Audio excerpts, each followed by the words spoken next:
Hello and welcome back to the channel.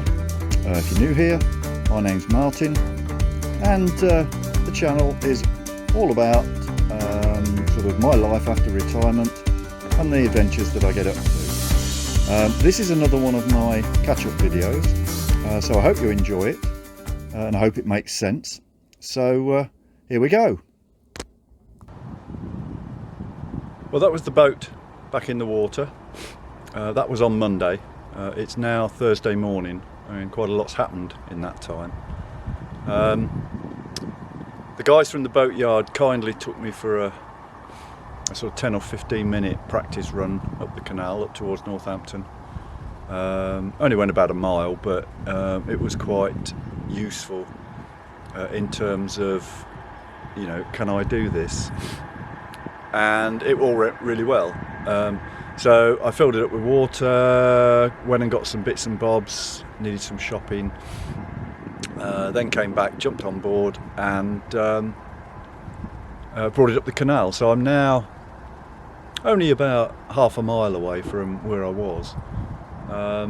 But the first Monday night I stayed on board, no lights, well, no, nothing really. So that wasn't a problem, but it gave me the opportunity to get up early on Tuesday morning and start to look at the electrics. I then got a call to say that the batteries were arriving back in Wiltshire, the new batteries. Sorry about that, battery went flat. That's better light. Where was I? Yeah, so I hot-footed it back down to Wiltshire to pick up the batteries, then stayed overnight in Wiltshire, and then Wednesday morning, which is yesterday, came back up here, got up here at lunchtime, spent another frustrating afternoon, I think, trying to sort out the electrics. There's a lot of unknown about it. I don't know where the cabling goes. Some of it I don't even know what it does, and because my leisure batteries are absolutely flat, only registering 2.5 volts between them, it's very difficult to test anything. So I'll show you in a minute what it actually looks like, but what I think I'm going to do, because I want to, at the beginning of next week, I want to start moving up towards my permanent, well, not permanent moorings, temporary moorings, where I'm going to really do all the upgrades. I really just want to get it going. So what I think I'm going to do is link all of my new batteries together and then simply transfer all the connections from the old bank to the new bank and see how we go and monitor it very closely, because there are one or two things on that which seem to me aren't quite desirable. But anyway, I'll go and show you what it looks like and then start to get the batteries linked up. So this is what I'm sort of faced with, and there are 3 batteries, and after a lot of deliberation yesterday, what I think I have here is this one is the cranking battery. That's the one that starts the engine. That one has actually still got good life in it. It was registering nearly 13 volts yesterday, so that's still got a lot of life left in it, at least for the next, you know, few months. This one and that one are linked together by this big earthing cable. I've lost it now. And this big, although it's black, that's the positive cable. You can see red tape on the ends. They're the positive cables. So that battery and that battery constitute the domestic bank. Now, this, I think, is the domestic feed. Doesn't look very thick, but then, as I've said previously, I think, there's not a lot of there's only lights and a water pump, as far as I can see, that are actually connected to that, so there's not an awful lot. Down there on that domestic, on that domestic battery is this here. I can't reach that little red thin cable. Now it's got a fuse in it and I've yet to fathom what it does, but it comes up here and goes to the back, so I think it might be the bilge pump. Yeah, the only thing at the back there, apart from the engine, obviously the engine is here, the only thing at the back is the bilge pump, so I think that's the bilge pump. All of those are connected, and I don't suppose you can see in there, to that switch unit, I think. I don't know if there's any other, but as you can see, and then there's the isolation box switch there. It's all hanging off because I wanted to get behind it. I've taken the inverter off. There was an inverter there which I won't be using, so it's just getting in the way. So I've taken that off. So I think now I'm going to ponder a little bit more. I'm going to disconnect these batteries and get them out, and get the box out as well, because for the time being I think I'm just going to put a shelf in there, sit my batteries on it, reconnect everything to get up the canal, and just strap the batteries so that they can't move around. So yeah, that's the plan. So that's what I'm going to do. So not an expert, this isn't a how-to, it's just what I think is my best option to get me sort of 20 miles up the canal, where I can put everything properly right, with a bit more space and a bit more accessibility. There's the 3 shiny new batteries, 150 amp hours each, so that'll give me 450 amp hours. As you can see, I've cut and crimped, if you can see that, there we go, cut and crimped 3 of the link cables. So this one will go from there to there, this one will go from there to there, and then on the negative side that one will go from there to there, and this one will go from there to there. So they're all linked. It spreads the load and the charge evenly amongst all the batteries, and then the feed, the domestic feed, will come off of this one and that one. So I've got 1 cable left to do, so I didn't want to show you how to do it because you can find that anywhere on YouTube, so but I will show you how I've done this one. Now I've already cut it to length. It's 50mm squared cable, and I've got to put the lugs on. The longer cables are twice as long as the shorter cables on both negative and positive. It helps spread the load. So I'll trim the Well, while he's faffing around there, edges. I just want to remind everybody that this isn't a how-to vlog. It's just the way I'm going to do it. I've got a lot of my info equally from the 12-volt boating group on Facebook, specifically Graham Mills, and also from Martin Hawthorne's YouTube channel, Narrowboat Electrician. He's also on Kingfisher-Marine. Dunnock's singing outside. Spring must be on the way. There we go. That's got the insulation off. Smooth all those out. Get a lug. These are 50 by 8mm lugs,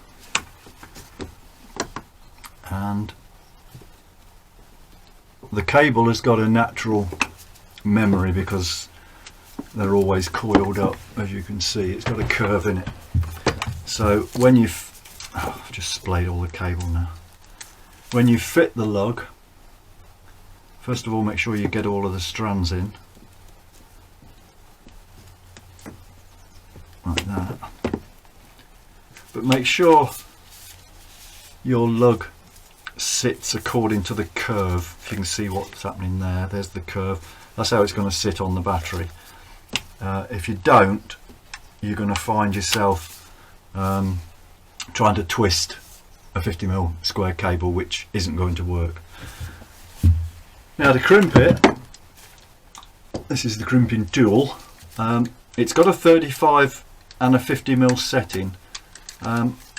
If you put it on the 50mm setting, it doesn't crimp. It doesn't tighten it tight enough, and the cable will fall out. So what I do it on the 50 first, like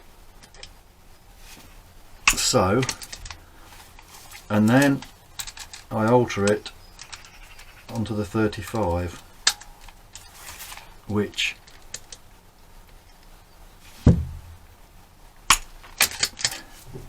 makes it a nice tight fix. It's not going to come off there. Right, now the other end. Now I've lost my Stanley knife. Oh, there it is. So take the insulation off, being careful not to cut any of the strands. If you start cutting the strands, you won't have a 50mm square cable anymore. It'll be something else, and I don't know what that will be. Depends how many strands you cut, I suppose.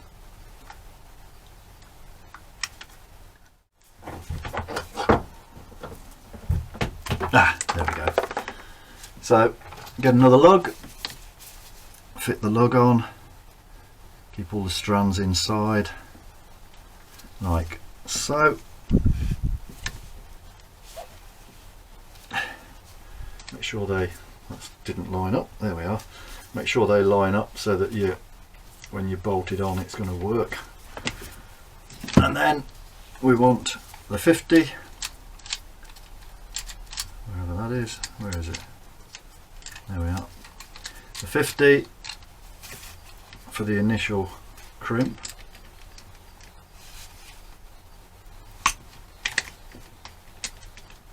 And then just make sure it's on there. You see, you shouldn't be able to push that back on.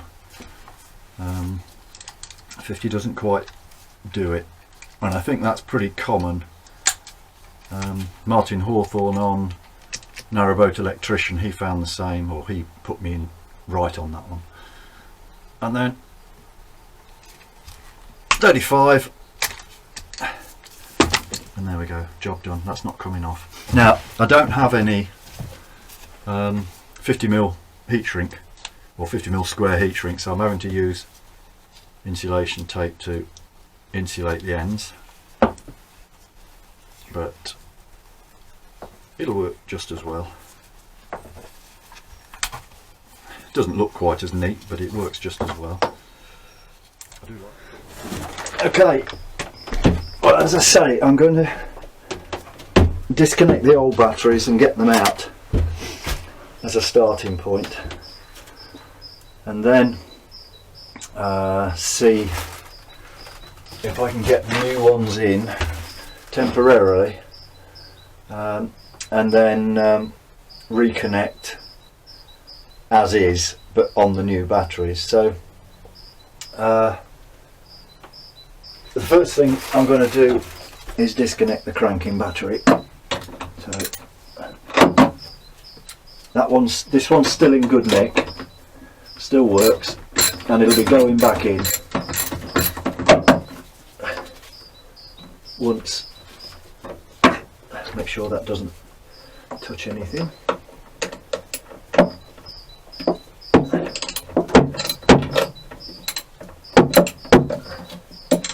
This one will be going back in. It's in perfectly good nick.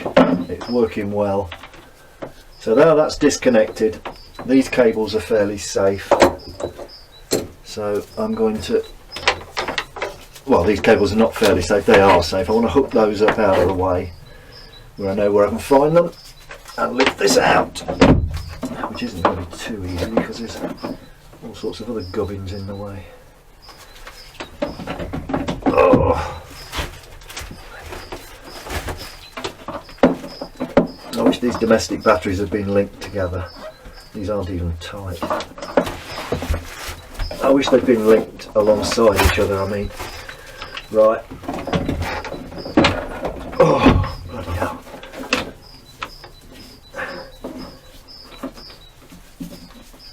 might have to take those off as well, which I didn't want to do. I want to do them one at a time.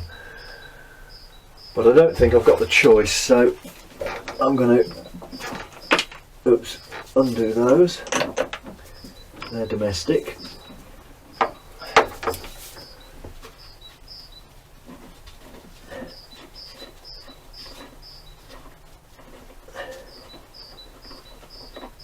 And undo those. That's off that battery. I want to keep those together but safe.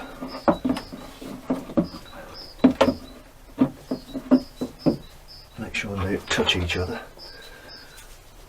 Right, they're all live, so they want to go there out of the way. And that's a negative. Right.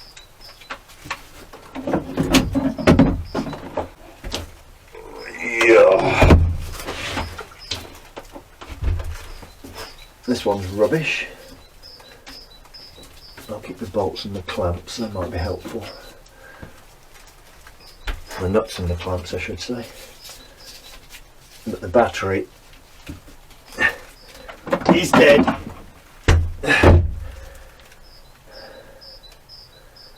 12 volt, 110 amp hours, deep cycle. Oh, not so deep, eh? Doesn't work now. Right, now this scabby box can come out. Oh, yes it can, the scabby box can come out. Are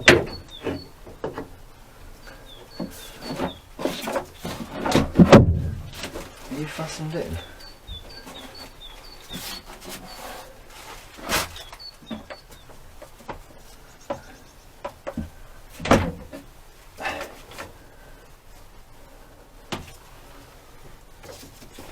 This is all a bit messy, isn't it? I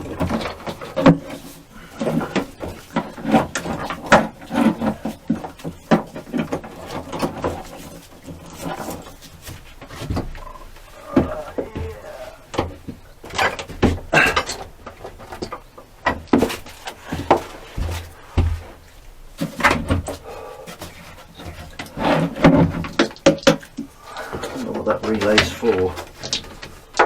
It's in the way.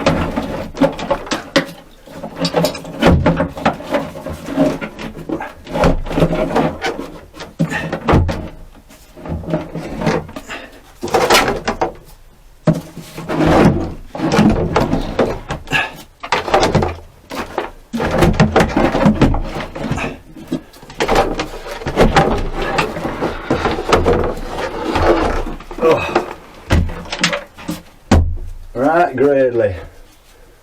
Okay, job one accomplished. Right, that's the coolant that goes to the skin tank. Right, I think you will need to go outside for now. Let's get that screw out of the way. I'll do with my hammer.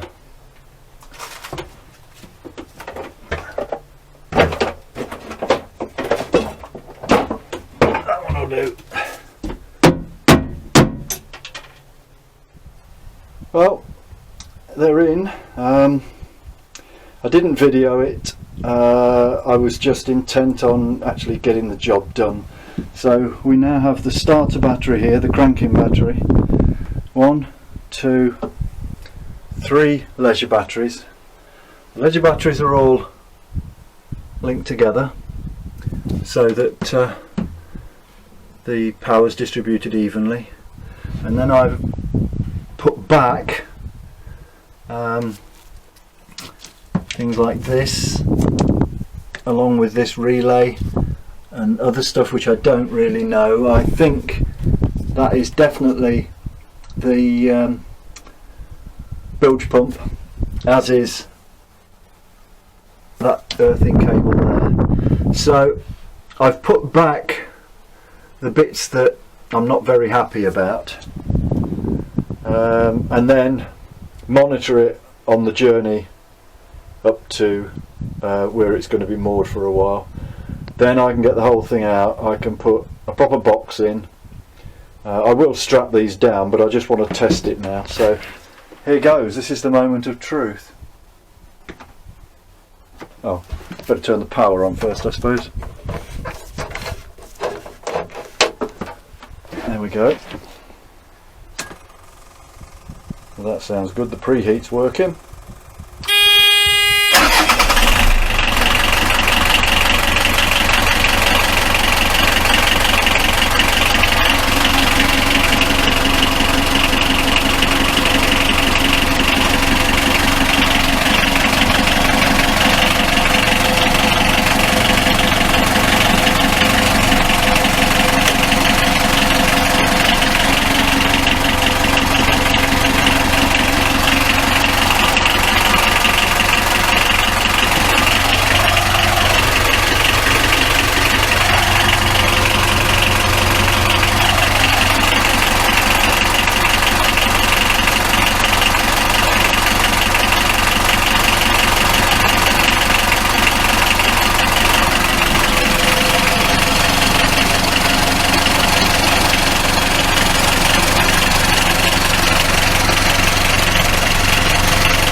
Well, I think that is something of a success, considering the mess that this was. I have got to put the isolation switch there on the right side of the batteries. At the moment it's on the negative side. I want it on the positive side.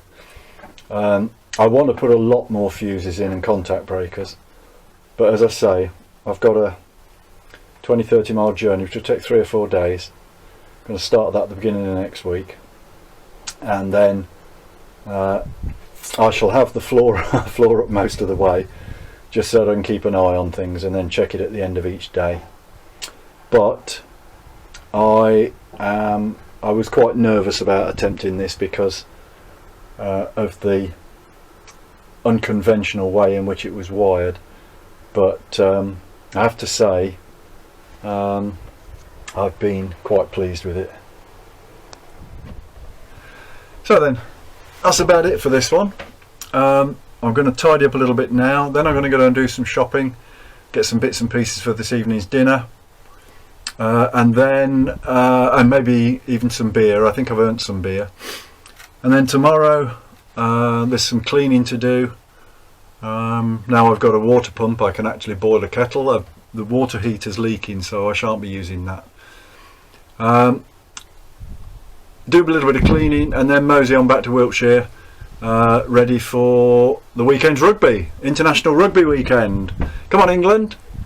Okay, so if you've enjoyed this or found it amusing or irritating or whatever, and you feel inclined, please subscribe.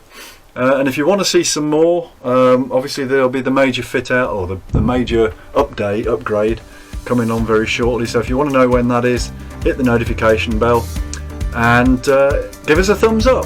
Okay, take it easy. Bye bye.